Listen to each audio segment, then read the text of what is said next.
have given me this opportunity to talk about Bhagavad Gita, which is now the guiding book for my life.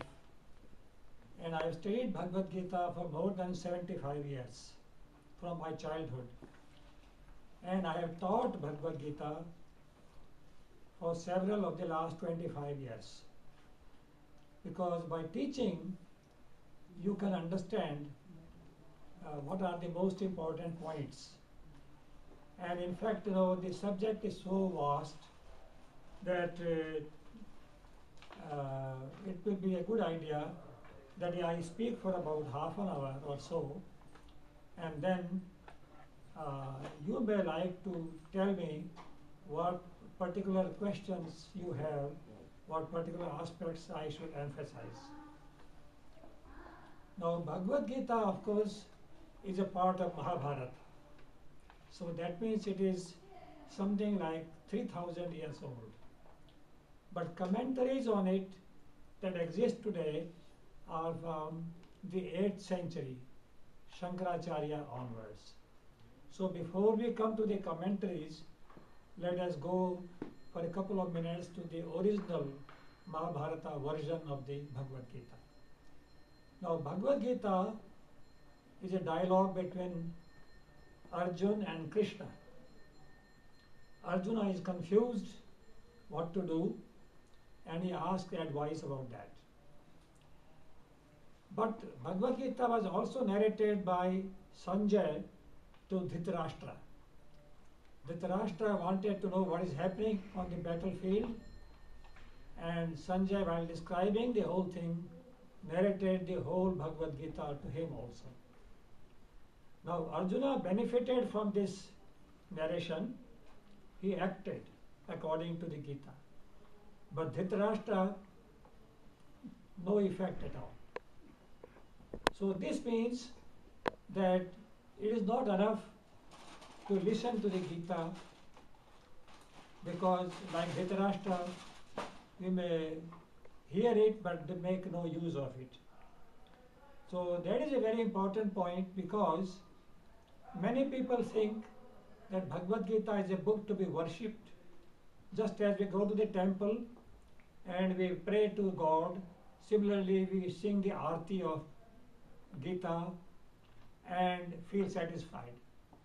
But Dhritarashtra's example shows that that is not enough. If we want to benefit from it, we must understand what it says. Now, Bhagavad Gita is a small book. It has 18 chapters and a total of 700 shlokas. So it's a very small book, and many people know it by heart. But that is not very important. The important thing is, first of all, to select those shlokas which are relevant for you. Because Bhagavad Gita talks about Karma Yoga, Jnana Yoga and Bhakti Yoga. And we have commentaries on Jnana Yoga by Shankaracharya, commentary on Bhakti Yoga by Ramanujacharya, and commentary on Karma Yoga by Tilak. Now, Mahatma Gandhi, when he declared that he will use Bhagavad Gita's message to fight for independence, now that was a big event in the history of Bhagavad Gita. To use a book to get its message and then to fight for independence using non-violence. So he asked, because his knowledge of Sanskrit was limited, he asked Vinoba Bhave to tell him in detail what Shankaracharya had written in Jnana Yoga, Ramanujacharya wrote in Bhakti Yoga, and Tilak wrote in Karma Yoga. And after listening to all this, he said, I am not satisfied, because these commentaries don't give me the message that I was looking for. So he wrote his own commentary.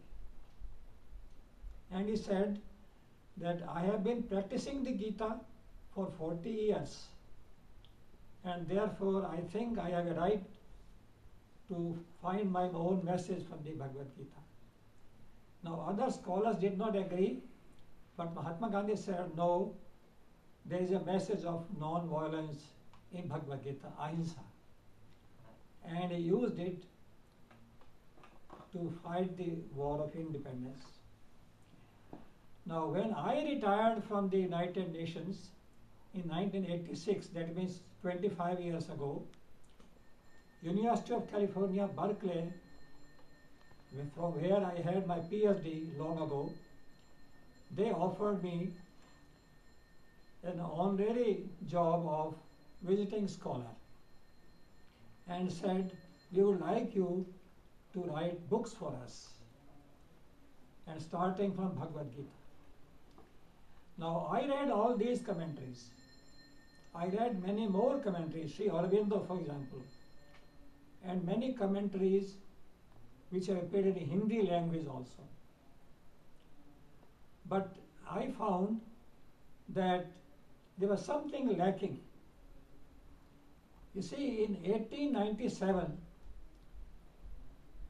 Swami Vivekananda gave a motto to Ramakrishna Mission, 1897, Atmano Mokshartham Jagadhitaya. That means we must work for not only our own moksha, but also for the good of the world, Jagadhit. But I found that even Ramakrishna Mission had no commentary on the Gita to correspond to this message of Swami Vivekananda. Because Swami Vivekananda, after his departure, Ramakrishna Mission was teaching Bhagavad Gita, mostly the Shankaracharya's Bhagavad Gita, which is called Mokshastra, which means they were teaching Bhagavad Gita only for moksha, whereas the motto was Atmano Mokshartham Jagadhitaya. Because there was no commentary on Jagadhit part of the message. So I realized that what a monk of the Ramakrishna Mission should have done, I will try to do. Because there was no other commentary on Jagadhit. Now Jagadhit in Bhagavad Gita is denoted by two names. One is Sarva Bhuta Hitam, good of all. And secondly, Lok Sangrah, good of the world. Lok Sangrah has many meanings, but since it is in the context of Sarva Bhuta Hitam, so which Swami Vivekananda said Jagadhit, which is Lok Sangrah, and made that my focal point for my commentary. My commentary has been published in 1993, 18 years. And in Columbia, Maryland, there was a great Sanskrit scholar and a Gita scholar, Dr. Natwarlal Jani. He held the whole community together. On the Deepavali day, his house was an open house, and we all assembled there to celebrate Deepavali. And before his departure, he departed at the age of about 85. Before his departure, he wrote me a letter that I give you my blessing that your social role of the Gita will be accepted by more and more people in the world, because I wanted this message of good of all to reach all mankind. Now I should give credit to the University of California, Berkeley, who had given me this title of visiting scholar, that their professor of Bhagavad Gita, Linda Hess was teaching Bhagavad Gita at Berkeley. She was the first one to use this book for teaching Bhagavad Gita. And she wrote to most of the universities that I would recommend that you try this book. And I got messages from many universities, including Harvard University, that they are using this book. Now, Harvard University told me when I went there to talk to them, they said that your Lok Sangrah, we are teaching it to all the students, not only a small class, but all the students, social responsibility. For example, they say, we are teaching our students not to open a cigarette factory, even if it were profitable. This is an act of social responsibility. And they say that for teaching this message, we are using your Bhagavad Gita, that don't do anything which will harm the society. So I was very glad that the big universities of America are utilizing this book. And then about 5 years ago, Pavanar Ashram near Wardha, which is a Gandhi Vinoba Center of Studies, Bhagavad Gita in particular. Praveena Desai is the current chief of that project. And she wrote to me, telephoned me, and said that I find that what Gandhi and Vinoba had not written in their commentaries, Jagad Hit, Lok Sangrah, your commentary contains. So we want to adopt it as a part of the Gandhian literature. So I was very happy. And she said, send us many copies, and if possible, come here and give some talks, because we want this to be understood by all our people. And now Ramakrishna Mission has also expressed their agreement with this idea, because in their note, 8-page note to the encyclopedia, they have used my book to explain the work that they are doing. Now, I think it will be a good idea if I go briefly over the 18 chapters of the Gita.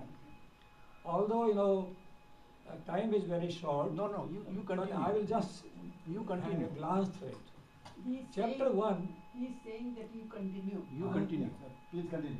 Okay. Chapter 1, chapter 1 is the questions put by Arjuna. Arjuna was confused. He said, on the one hand, I am asked to fight against Dronacharya and Bhishma. Dronacharya is my guru. Bhishma is like my grandfather. How can I kill them? But they are with the Kauravas.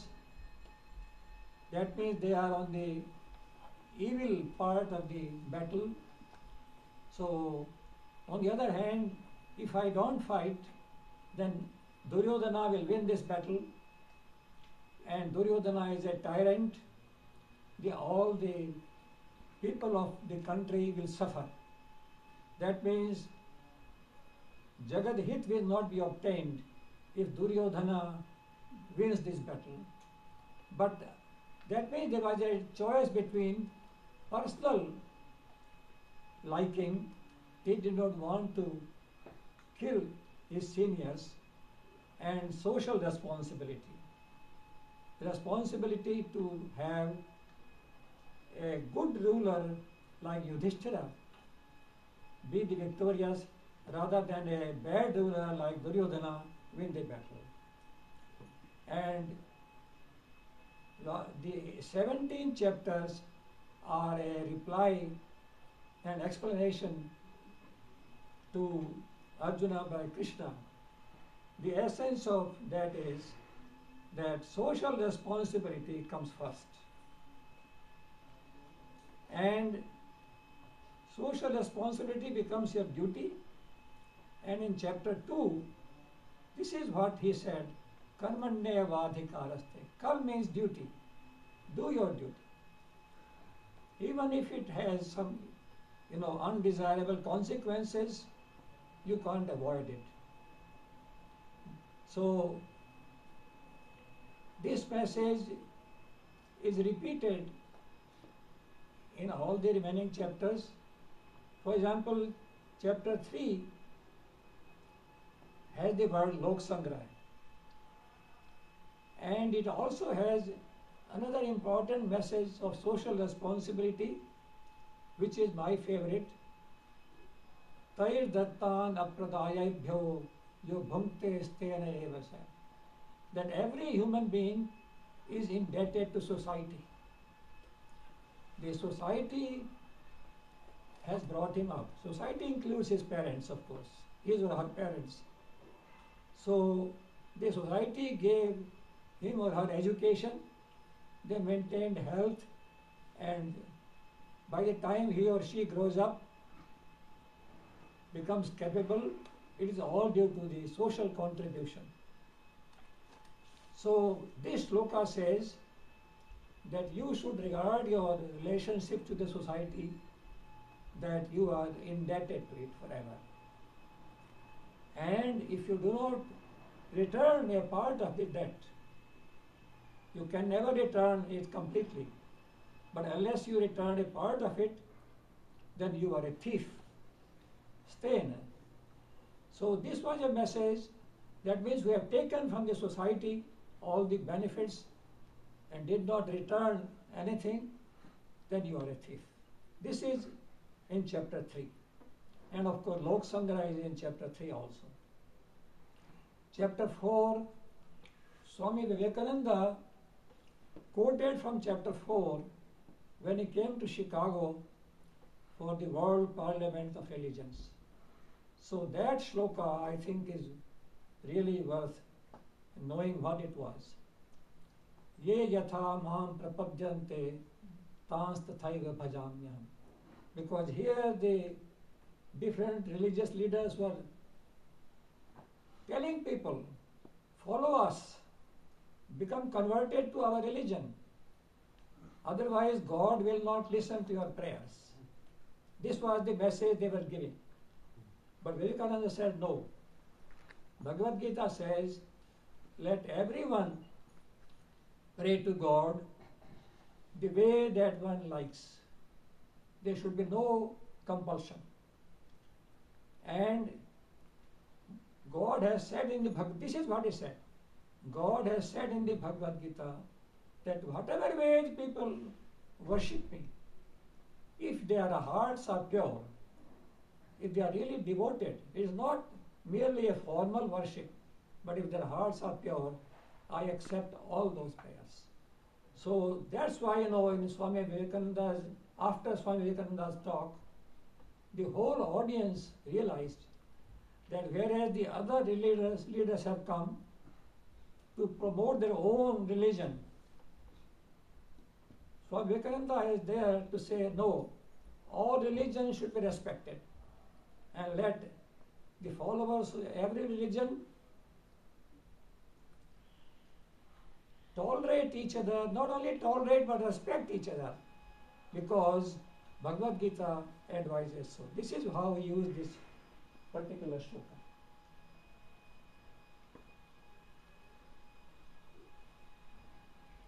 Now chapter 5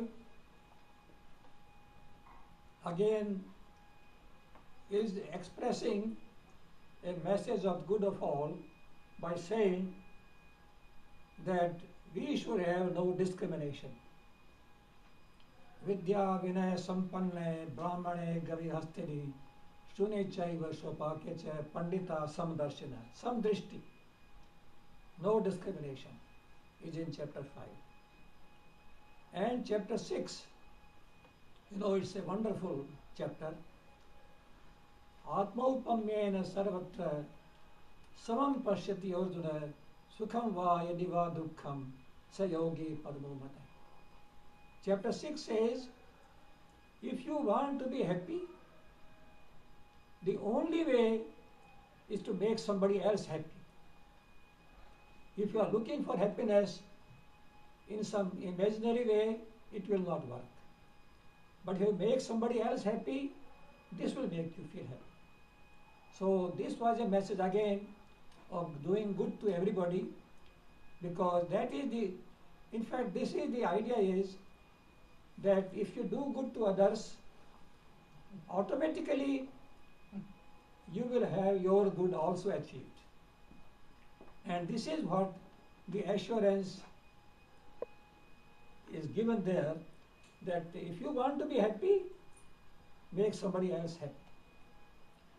Chapter 7 again was quoted by Swami Vivekananda in the World Parliament, and he said that chapter 7 says that all humankind, irrespective of race or color or language or anything, they are like flowers in the garland, and the thread of the garland which holds them together is God. That I am holding the thread of the garland of which every human being is one of the flowers. That means they have all equal rights and equal respect, because they are all children of God. This is chapter 7. Chapter 8, people say that karma, bhakti and jnana are different. Chapter 8 says no. Tasmat sarveshu kaleshu mam anusmar yuddhacha. That means we remember God, that means we have bhakti, and also yuddha, that means fight the battle of life, action. So action and bhakti are not isolated. They have to be combined together. And similarly, chapter 7 has said, Jnani Bhakt. Bhakta should also be a Jnani, and Jnani should also be a Bhakta. So Jnana, Karma and Bhakti, actually Gita's message is that all three are important. Use them in the right proportion. Chapter 9. Now I find that somebody has written the heading of chapter 9, that means they were learning. But the most important shloka of chapter 9 is not connected with Raj Vidya, Raj Guja Yoga. Chapter 9 says that chapter 9 describes who is a wise person and who is not a wise person. And let us see what the definition of the unwise person is. The unwise person is one, avjananti ma mudha manashum tanu ashritam. That even if God, when God appears in human form, that means all human beings are God's children. Unwise people have friendship with some, and avjananti, that means they ignore others. They neglect others, they sort of don't give them the respect that is due to them. And the wise persons are those who regard all persons as God's children. So this shloka of chapter 9, this was highlighted by Vinoba actually. Vinoba said that this is a clear reference because Duryodhana had insulted Draupadi. And therefore this reference is to that by insult to any human being is a very evil act, and this is a reference to this in chapter 9. Chapter 10. Chapter 10 of course is called Vibhuti Yoga. And it says that whatever capability human beings have, yad vibhuti mat sattvam Shri Madurjit Meva Tattadevavagatsatvam Mam Tejonsha Sambhavam. That means people should realize that whatever capability they have, whether they are doctors or engineers or professors or even a sweeper, whatever capability they have, their capability is God given. Although one can say, I went to medical college, but God says that ultimately God gave you the brain and God gave you the society which had a medical college, and God gave you parents who were able to send you to the medical college. Ultimately, it's God given. And therefore, since it is God given, it should be utilized for the service of all God's children, not only for yourself. This is chapter 10. Chapter 11, people say, can we see God? Chapter 11 says, all this world is God actually, God's creation. Vishwarupa Darshan. See God in the world, Vishwa. And Arjuna said, I want to see. Then God said, well, okay, this is the Vishwa. And Arjuna said, is this? Yes, this is me. Because what he said was that whatever is happening cannot happen without the will of God. And there he saw that Dronacharya is killed, Bhishma is killed, and he said, what is all this? And Krishna told him that don't think you are going to kill Dronacharya or you are going to kill Bhishma. It is the divine plan of killing them. And even if you don't do it, somebody else will do it. Therefore, don't take the arrogance that I did so and so. And it uses the word nimitta matram bhavasavyachan. Regard yourself as an instrument of God. And Mahatma Gandhi always used to say that don't think I got your independence. I got inspiration and I acted according to it. Now this was necessary because people already were saying, that since Mahatma Gandhi is obtained independence for us, he is an avatar. He said, no, don't think that way. You don't need avatar. If you act according to the God's instructions, you will be an avatar. Because some people were saying, bhaktas particularly, this is the wrong meaning of bhakti. They said, we pray to God and God will come down and solve our problems. This was a wrong interpretation of bhakti. But Gita's bhakti never says that you just sit and continue to pray to God 24 hours a day and God will solve your problems. Bhakta has to do effort like anybody else. So the responsibility of doing action is your own and not of God. So this is the message which comes from chapter 11. Chapter 12 is called Bhakti Yoga. And there it is made very clear that, you see, there again this message of Yatha Mam Prapadyante, chapter 4, that you can worship whatever way you like. Chapter 12 makes it very clear that although God is Brahman, formless, nameless, but if people feel that we cannot pray to a formless God, a nameless God, we want to create a murti and pray, Bhagavad Gita says, that's up to you.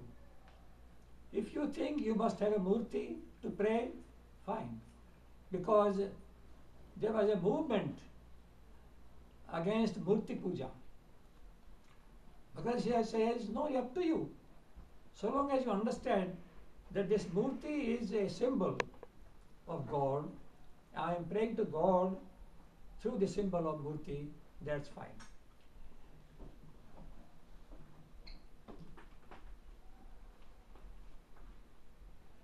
That's why, whenever persons like Ram Mohan Roy tried to remove the image, murti from the temples, they didn't succeed. Because Bhagavad Gita had already told them, if you want to have a murti, fine, nobody should object. You are not forcing it on somebody else. Another person can have a murti of Krishna, you can have a murti of Ram, another person can have a murti of Durga, it's up to you. This is what chapter 12 says. Chapter 13, this is a very remarkable chapter because it says there that people think that when they talk of Gyan Yoga, Gyan Yogins, Gyan means knowledge of God, knowledge of Atman. But chapter 13 says no.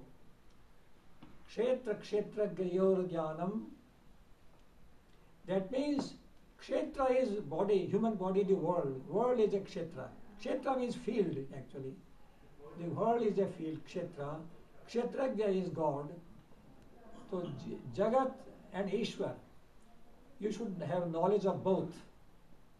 That means scientific knowledge, worldly knowledge, knowledge of all subjects, which can be called Kshetra. Both are important. So this is a message to the Jnana Yogins in particular, because they say, no, we are devoting 24 hours a day talking about Brahman and Atman only. And chapter 13 says that's not enough. You must also have the knowledge of Kshetra, the world, the Jagat. Chapter 14, Mahatma Gandhi liked it very much, because chapter 14 says that no human being is 100% perfect, cannot be. And no human being is 100% bad also, because it's a mixture of Sattva Guna, Rajas Guna, and Rajo Guna, and Tamasic Guna. Sattva Rajastam. Sattva Guna is the divine qualities, good qualities. Rajas, average. Most of us, we can say Rajas because we are ordinary human beings. And Tamoguna, those who want to destroy others are Tamogudis. And elements of these three are in every human being. So Gandhi said, okay, that means those who are tyrants, there is also hope that they can listen to some arguments, listen to some advice. There is a hope.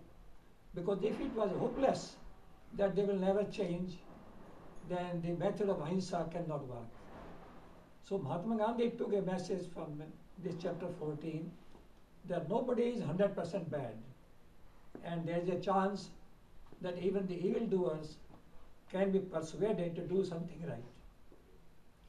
Chapter 15 was the favorite of Sri Aurobindo, Purushottam Yoga.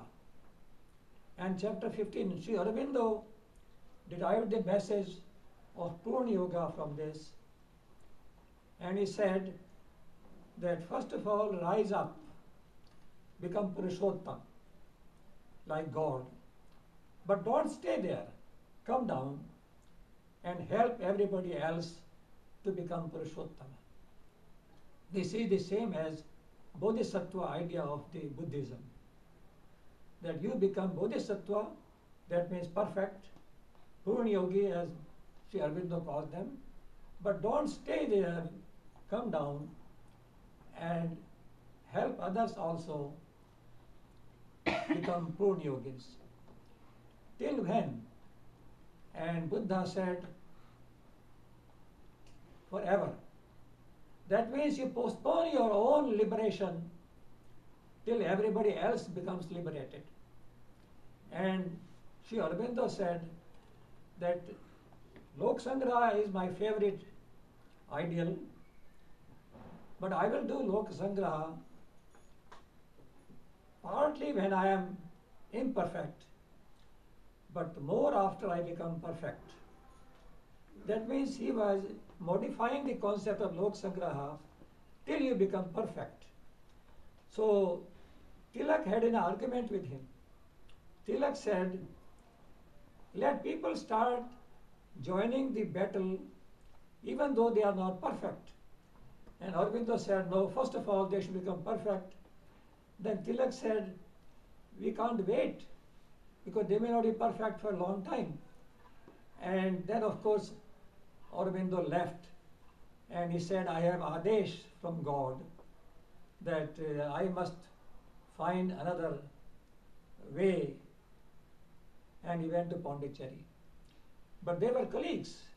Tilak and Aurobindo were colleagues, and they were fighting the battle for independence in their own way. But Aurobindo's brother was making bombs. And this is the argument when Aurobindo was arrested, that your followers are carrying bombs. The magistrate said, no, he is not in favor of bombs. His brother is in favor of bombs. You can punish him. And who was this magistrate? An Englishman who was a classmate of Aurobindo in Cambridge University. You see, this is how, circumstances change the whole history. Aurobindo was in Cambridge University. He stood first in their tests and examinations, but he said, I don't want to join ICS. So the person who stood second joined the ICS, and he became the magistrate of that court. Nobody knew about this. And even Aurobindo didn't know. Only later on, historians found out that how is it that they released Aurobindo? Because Tilak was at the same time, for the same crime, was sent to Mandalay for 8 years. And how did this magistrate free Aurobindo? Because he was a classmate of Aurobindo. And Aurobindo said that this is the message that I got. See, he said, I have direct access to God, you see. He used to get divine messages that I have arranged all this. And the way that they are doing, this is what he wrote actually, that my message tells me that the policies which you are following, like making bombs and all that, will not bring independence to India. Therefore, you should depart from here. But then Aurobindo says, I asked then, what will happen to India's independence? He said, no, in future, a man will come who will fight without arms. That will bring India independence. Now this he wrote in 1909. And 1910 he went to Pondicherry. 1919, after the Jallianwala Bagh massacre, the Congress people told Gandhi that we don't know what to do. You become our leader. He said, I can become your leader only if you all agree that we will follow without arms, we will fight without arms, non-violently. And Aurobindo's followers should have remembered that 10 years earlier, Aurobindo had made a forecast that somebody will come who will fight without arms. But they did not. You see, this is the trouble with our followers, our bhaktas. Aurobindo's bhaktas did not remember the message that was given 10 years earlier and opposed it. They opposed Gandhi. But then Rajgopalachari came forward and supported. And in the Congress committee of 3,000 delegates, with the support of Rajgopalachari, Mahatma Gandhi got 2,000 supported, 1,000 objected. But majority was supporting. Anyway, this is a long story, but I am telling you that how Aurobindo's contribution to Bhagavad Gita was shaped by chapter 15. Chapter 16 is very important because it says here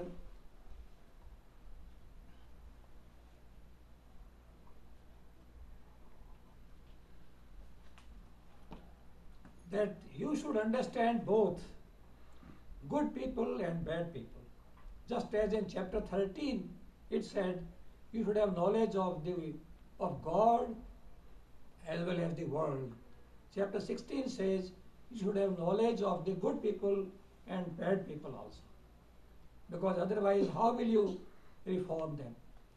And it says that bad people are those, just as good people try to do lok sangrah, that means protecting the world, helping everybody, the bad people are doing lokakshay. Kshay means destruction. So lok sangrah and lokakshay are Contrast.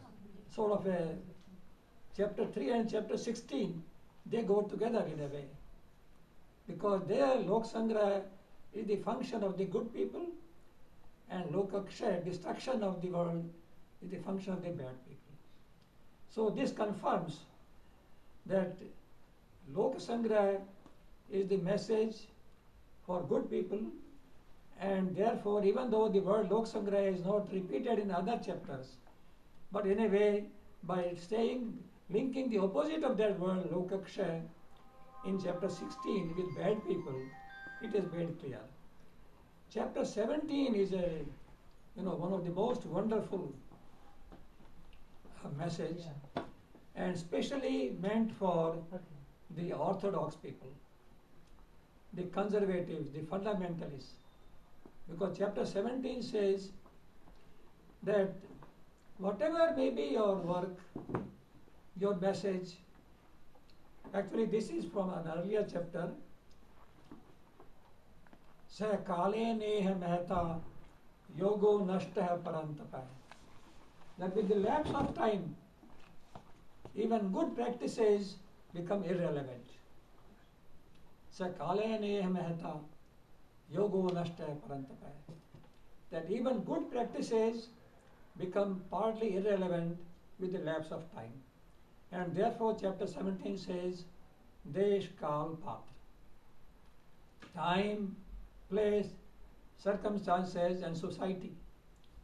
Take this into account before you decide what is to be done. So adjustment, flexibility, that your message should be flexible and can be adjusted to Desh Kal Patra. And chapter 18, of course, is the summary.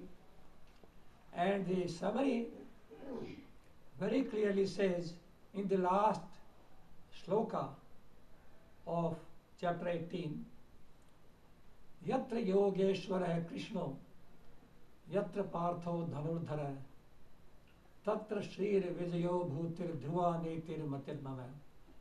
It says that for achieving success in the world, Krishna alone is not enough. Krishna and Arjuna both are required. That means not only knowledge, not only the guru, but also a shishya who is putting it into practice. See, that's why I say that those who think that we have a tape, the Gita tape, and listening to it, so we are getting the message of Krishna 24 hours a day, that's not going to help. Because that message alone will do you no good. Like Dhritarashtra did not benefit. There must be implementation of that message. Yatra Yogeshwara Krishno, Yatra Partho Dhanurdhara. That's why, we were in Indonesia recently, and there the battlefield scene, the horses, Krishna on the chariot, and Arjuna sitting in the chariot. That is in the main marketplace of Jakarta. There's a big sort of a construction they have made.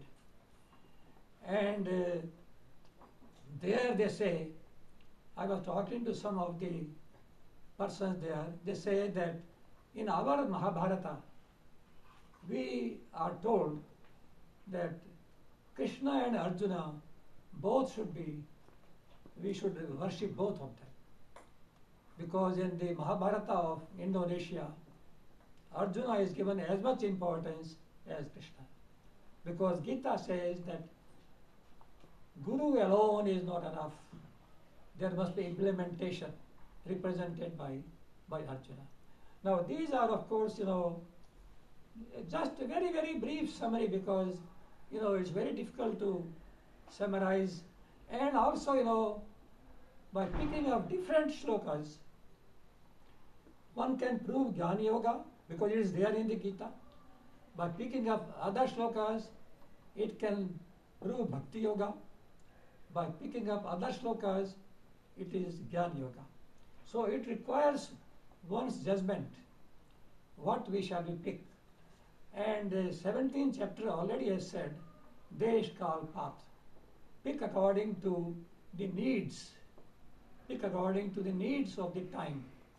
And that's why I say that just as in the 20th century, the need of the time was to fight for India's independence, the need of the 21st century is to work for world peace.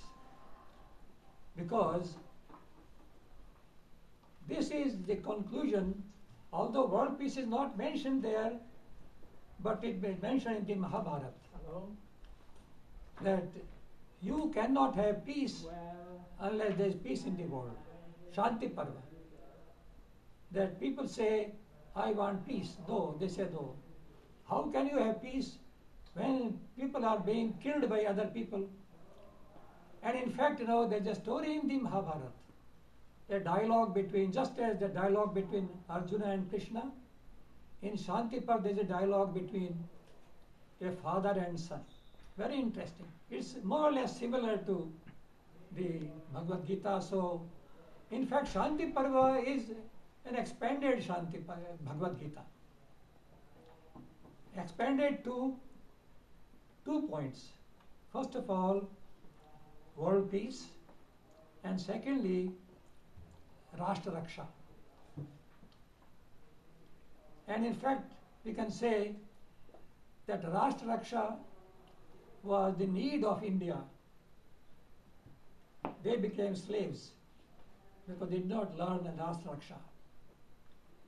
And world peace is the need of the whole world today, because otherwise they will destroy each other. Now the dialogue, very briefly, is this.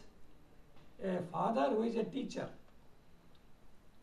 he gives his education to his son, all-round education. Not only in his subject, but all-round education. His name is Medhavi. Medhavi means intelligent. So when Medhavi graduates,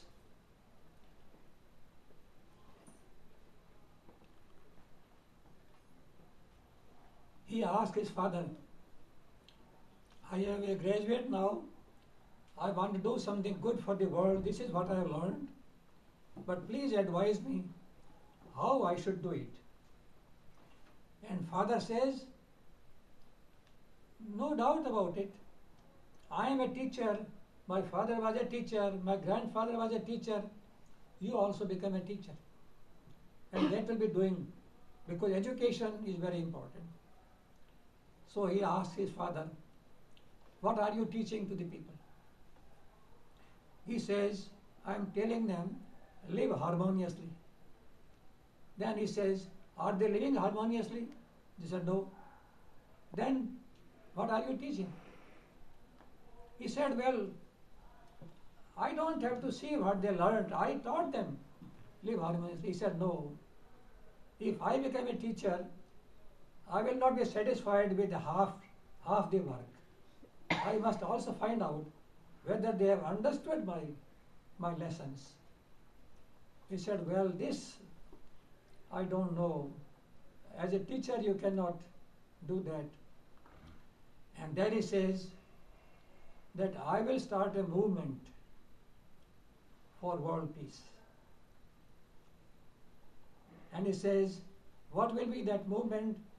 He says, I will call it Shanti Yajna. But it will not have any Havan. Yajna doesn't mean Havan. Shanti Yajna. And Shanti Yajna will have 3 components. It says, good of the world, Lok Sangrah. Number 2, Ahimsa. And number 3, education. So this is like Mahatma Gandhi's. Lok Sangrah ahimsa, and education. And therefore I say that when Mahatma Gandhi derived ahimsa from the Bhagavad Gita, people objected that in the Gita there is no ahimsa, how have you derived ahimsa? In Shanti Parva it is. In fact, Shanti Parva has both Lok Sangrah and ahimsa and education. So this chapter in Shanti Parva is an extension of Bhagavad Gita. And in fact, the story says that when Medhavi's father heard this, he said, okay, I am also giving up my teaching job and joining you in your movement. And so the need of the hour today is world peace. And according to that need, we have to study the Gita for whatever we want to study. Shanti Parva, for example, with that, because there should be a purpose of life. Purposeless life is no life. Good of the world is a very general purpose, and good of the world can be achieved in many ways. It can be achieved through education, through health, through environment, and many ways, but the ultimate purpose should be world peace and social harmony. Well, thank you very much.